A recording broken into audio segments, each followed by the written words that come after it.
Gauteng Education Department is looking for alternative schools for pupils after it shut down the illegally operated Crowthorne Christian Academy in Midrand. This after a staff member manhandled a pupil because she had dreadlocks. A video clip surfaced of a woman and her daughter being violently pushed by the principal's husband. The school principal's husband was arrested for assault and has appeared in court. I'm now joined by Gauteng Education MEC Matome Chiloane. MEC, thank you so much for speaking to us this evening. So there are two issues at play here. The conditions under which this school had been operating without being registered, as well as the issue of the child and her mother who were assaulted by a member of the school ownership. Let's start with the operating conditions. What processes were you hoping to take this school through to get them to a point where they were compliant and registered? And what conditions did you find at the school? Good evening. Thank you for the invite again once more. The first thing is that the officials went there immediately when this video surfaced and the issues came up. And then when they arrived, the first time they arrived, they were able to speak to the school management. But later on, obviously, upon investigation, because it later emerged that this was an illegal school. Initially, it was registered at a different venue, and when they went back again, they locked the gates and so forth. But however, in the main is that it was operating illegally, and so we served them with notice that they need to shut down. We are in the process also of placing the learners as well. There were 34 learners. So I want to try and understand the issue around the registration and the illegality of the operating conditions. Did that school become illegally operating purely because they moved premises? Did that nullify their registration? Yes, it does, because they had to notify the department. Remember, when we grant you a registration and approve, there are a number of factors that we need to check and verify. Among those is the educator qualification. We have the relevant teachers to get approval. Secondly, we needed to look at the infrastructure. Where is the school? The school, there's a minimum standards that we look at for classroom, the OHS.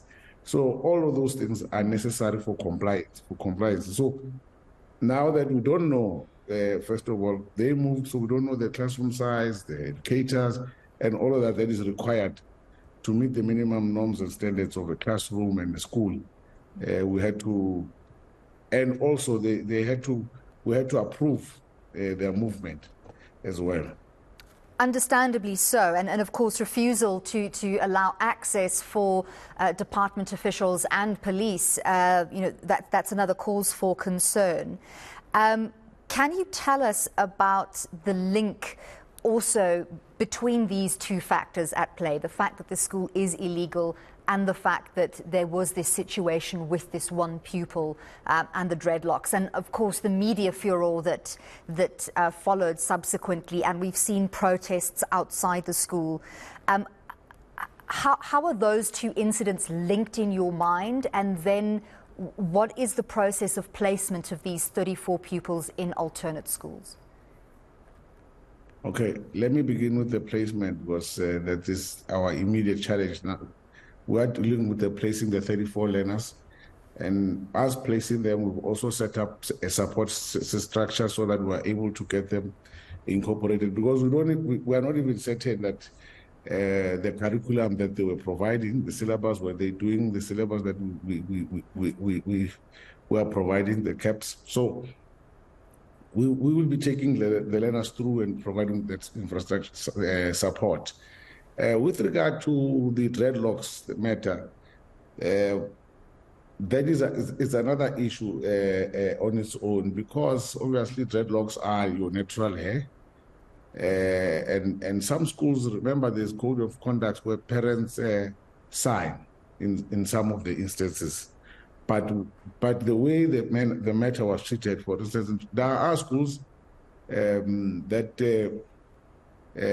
within the code of conduct, they agree, with the parents and the pupils that this is our minimum norms and standards of with regard to her and etc. So those is a different matter, but the violation, this is what we need to get to. The violation of that man on the child, the assault, it's a police matter, and it's a matter that I believe that he was arrested and charged at the local police station in the area. So that one is also a different matter. It's not within our purview, but the criminal charges. But what we want to urge parents, and this is what is important, that as and when you register your kids, first of all, especially the private schools, you just confirm their registration at the nearest districts, or speak to the department to verify and confirm, because there's quite a number of illegally operating schools across.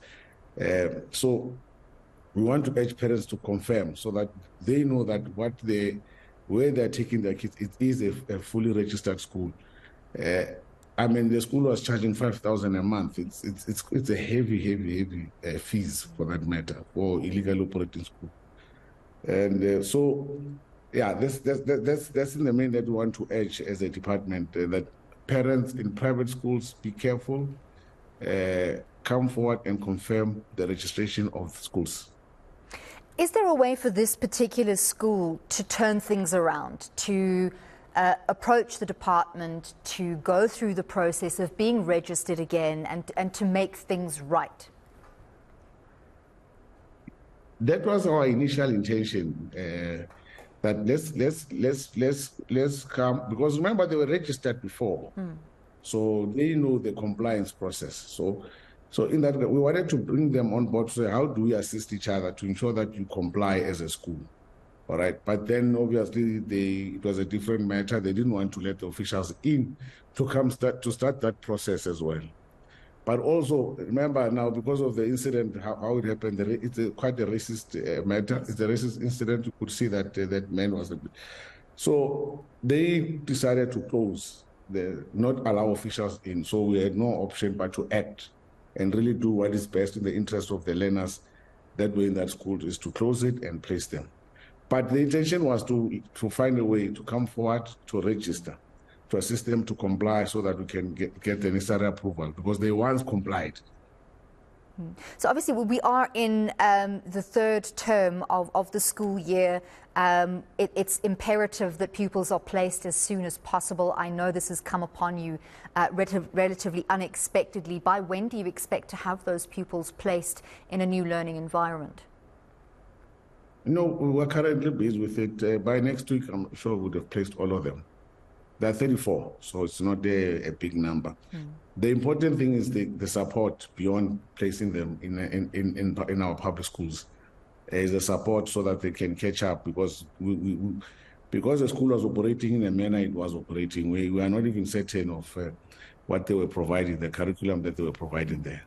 Absolutely. Thank you very much for updating us on the situation. That was Gauteng MEC for Education, Matome Chiloane.